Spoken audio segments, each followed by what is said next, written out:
કરતો હતો ધોલેરાના મદન મોહનજી મહારાજના હૃદય કમળમાંથી વિકાસ જે હૃદયથી ભગવાને જે ઈચ્છા વ્યક્ત કરી છે પ્રમાણે થઈ રહ્યો છે। આ તો સ્વયં શ્રીજી મહારાજનું કરેલું કાર્ય છે, મોટા નંદ સંતોનું કરેલું કાર્ય છે। આને જે પુષ્ટિ આપે છે, જે સારું થાય એટલું પણ જે બોલે છે એ પણ અક્ષરનો અધિકારી થાય છે, એવું આ કાર્ય છે। સ્વામિનારાયણ ભગવાનના કરેલા કાર્યને, નંદ સંતોના કરેલા કાર્યને મનુષ્ય પોતાના અત્તર ડાયા સ્વભાવથી જુદું નથી ચિતરતો, એના રાહ ઉપર ચાલ્યો જાય છે અને પુષ્ટિ આપે છે, એનું જ આમાં કલ્યાણ થાય છે। સ્વામિનારાયણ ભગવાને એની જવાબદારી લીધી છે। મનુષ્યો પોતે એવા છે કે પોતાની જાતને એવું સમજી અને એક જુદું સામાજિક પ્રાણી હોવાના કારણે ટોળામાં રહેવું એને ગમતું નથી, એક જુદી વાતને ચિતરે છે। સ્વામિનારાયણ ભગવાનનો બાંધેલો જે પંથ છે, એ જે મનવાર લઈને ચાલ્યા છે, એ મનવારમાં રહેવાનું માણસને ત્યારે જ ગમે છે કે જ્યારે એને ભગવાનના સ્વરૂપનો દ્રઢ આશ્રય હોય છે। મદન મોહનજી મહારાજનો જેને દ્રઢ આશ્રય છે, સ્વામિનારાયણ ભગવાને કરેલી જે સળંગી દેવ આચાર્ય સંત શાસ્ત્ર હરિભગત મંદિરની પરંપરા, એની પુષ્ટિ કરવાનું જેના હૃદયમાં તાન છે, કલ્યાણ કરાવી પણ શકે છે અને પોતાનું કલ્યાણ સહેજે સહેજે કરી શકે છે। આ નિશ્ચય વાત છે। આ સ્વયં સૂર્યનારાયણ ઉગ્યા છે, એને દિવસ જ કહેવાય। સૂર્ય આઠમે પૃથ્વીની બીજે સાઈડે જાય એને રાત ગણાય, નાઇટ જ ગણાય, એના જેવો ડે એન્ડ નાઇટ જેવો આ કાર્યક્રમ છે। જ્યાં કરે છે એના ઉપર શ્રી રાજી થાય છે। એટલે હરિકેશવ સ્વામી સહેજે સહેજે કોઈને એમ કેમ જ્યાં મદન મોહનજી મહારાજ આગળ નાળિયેર મૂક્યા તારો દીકરો થશે, ભગવાન આપશે, એટલે ભગવાન એના વતી એ સંતના વચને આપે। આગળ પર એવા કે બધા બહુ કઈ સાહિત્યાચાર્ય ને નવ ન્યાયાચાર્ય ને એમ થયેલા જ બધાએ કર્યું તો એવું નહોતું, બધાએ કર્યું એમાં આ વિશેષ કરી શકે છે, સીધા જ ભગવાનના રાજીપાને લઈ શકે છે આ નિર્મળ હૃદયના સંતો। સરસ કામ થયું છે।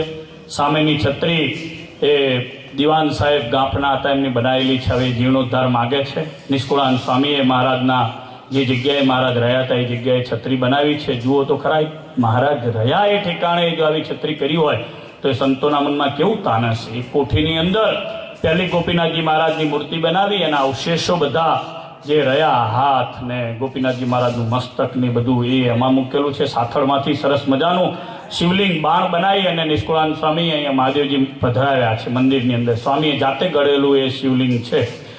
છાતીનો ભાગ હતો એની સરસ મજાની લક્ષ્મીવાળીએ જ્યારે મહારાજનું મંદિર તૈયાર થયું ત્યારે સ્વામીએ ત્યાં એ બ્લેક પથ્થર હતો એમાંથી સરસ મજાના ચરણારવિંદ બનાવ્યા। આવી આ પવિત્ર મહાજગ્યા છે। અહીંયા કોઈ 108 પ્રદક્ષિણા કરે તો પણ એ સુખ સુખના ધનની વચ્ચે આરોટે। એમાં અમારા ભાઈ શ્રી પ્રવીણભાઈ ને કિરીટભાઈ ને હું હમણાં જ બાલકૃષ્ણ શાસ્ત્રીજી મહારાજને વાત કરતો હતો। આજથી 60ના દશકામાં વડતાલથી એક માસિક પ્રસિદ્ધ થતું હતું, એનું નામ હતું શ્રી હરિ। આગેવાન સંતો સુધા માસિક અને બાલકૃષ્ણ શાસ્ત્રીજીએ બ્રહ્મચારી મહારાજ હતા, નાસિકથી પ્રસિદ્ધ કરતા, અને શ્રી હરિ માસિક શાસ્ત્રી ગોવિંદચંદ્રદાસજીને બાકી બધા કૃષ્ણ સ્વરૂપ શાસ્ત્રીને બધા પ્રસિદ્ધ કરતા। એમના પિતાશ્રીનો એક લેખ મેં વાંચ્યો હતો વચ્ચે, માધવદાસભાઈનો, પ્રવીણભાઈ એમ પટેલ, માધવદાસભાઈ પટેલ, વર્ષો પહેલા એ આફ્રિકાની અંદર ગયેલા। એ જમાનામાં જ્યારે આ સંસ્થામાંથી બીએપીએસ સંસ્થા જુદી થઈ અને જે રીતે એમને એમની સંસ્થા ફેલાવવા માટેનું તાન હતું, જે એક અંદરથી જે એમનામાં ઉગેલું જે વિમુક્ત તત્વ હતું એના દ્વારા જે રીતે બધાને સ્પ્રેડ કરતા હતા, પોતાની વાતને અક્ષર પુરુષોત્તમની વાતની ઉપાસનાને મૂકતા હતા, ત્યારે આફ્રિકાની અંદર માધવદાસભાઈએ એવો લક્ષ્મીનારાયણ દેવનો પક્ષ રાખ્યો છે, એવો લક્ષ્મીનારાયણ દેવનો પક્ષ રાખ્યો છે કે વાતની પ્રસિદ્ધિ શ્રી હરિ માસિકની અંદર પણ થઈ છે। કાગળો લખે, સભાઓ કરે, પ્રવીણભાઈ બોલતા નથી, પેલા સભા સંબોધે એવા હતા, સભાની વચ્ચે ઉભા થઈને વાત કરે એવા હતા। અને આજે પણ અહીંયા સંતો આ બધા ઉપસ્થિત છે, આટલા બધા, એનું કારણ શું છે? ભુજના સંતો અહીંયા સુધી આવ્યા, એનું કારણ શું, રીઝન શું? આ કોમ્બિનેશન કરવું એ પ્રવીણભાઈ જ કરી શકે, બીજા કોઈનું કામ નથી। બે અમદાવાદ દેશના એમાં ભુજના મહંત સ્વામીને હજુ તો ઘણા બધા સંતો આવશે પણ ખરા, એ કરવું એ પ્રવીણભાઈના નિર્મળ હૃદયમાં પ્રેમ છે। એમનું ધાર્યું હોત તો બે આચાર્યને પડે ભેગા કરવાનું, એમના હૃદયમાં તાન હોય, કાયમ એવું રાખે। શ્રીજી મહારાજના કરેલા કાર્યને પુષ્ટિ આપવી એ એમના પિતાશ્રીનો પણ માર્ગ હતો અને પોતે એને અપનાવી રહ્યા છે। ચરોતરના સાચા પાટીદારો જે વિદેશમાં જઈને વસ્યા, વડતાલનો સત્સંગ લઈને એ એમણે શિર સાથે સત્સંગ પાળ્યો છે, શિર સાથે સત્સંગ પાળ્યો છે। અને એટલે જો ને આ અક્ષર સ્વામી અમરાપરવાળા દેવ સ્વામી ઉનાથી આવ્યા છે, બાકી બધા સંતો લગભગ ને બધાને કેટલા બધાને વિઝા કરાવડાયા છે. એમણે બધાને બોલાવે, કોઈ પણ સંતો કહે કે લાવું હું તમારા વિઝાનું કામ કરું. એવા મૂળ સંપ્રદાયના અતિશય આગ્રહી નાના સાધુ આગળ આવે એના માટે વારે વારે વાત કરનારા હરિભગત છે. એમને સાધુને પોતાના દીકરા માન્યા છે, સાધુને મા બાપ માન્યા છે, સાધુને પોતાના ભાઈઓ માન્યા છે, સત્સંગને પોતાનો ગણ્યો છે. જેમ નાથ ભક્તની અને વિષ્ણુદાસની શ્રીજી મહારાજની ચિંતા હતી, એવી ચિંતા એ કરનારા હરિભગત છે. એનો અનુભવ છે હું બોલી રહ્યો છું. ધોલેરા વિશે એમને અતિશય મમત્વ છે.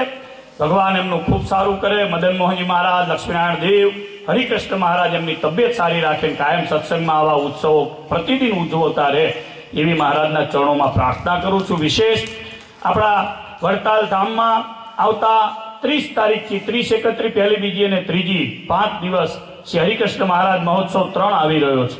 વિશાળ પાયે મહામહોત્સવ પૂજ્ય ધ્યાની સ્વામી એમના પોતાના હરિભક્તોને સાથે રાખી અને બહુ વિશાળ પ્રમાણમાં તમામ યજમાનો સ્વામીએ જ કર્યા છે અને ખૂબ મોટા પ્રમાણમાં વડતાલની અંદર ઉત્સવ થવાનો છે.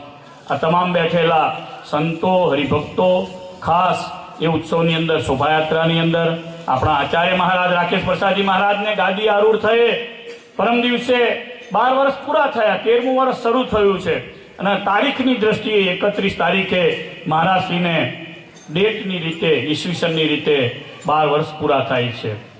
બીજી તારીખે મહારાજશ્રીનું ભાવ પૂજન મોટા પ્રમાણે રાખ્યું છે.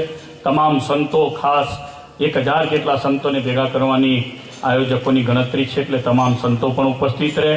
રાષ્ટ્રીય લેવલના મહાપુરુષો પણ પધારશે, આચાર્યો પણ પધારશે, બંને દેશના સંતો પણ હશે, વિશાળ પ્રમાણમાં હરિભક્તો પણ હશે.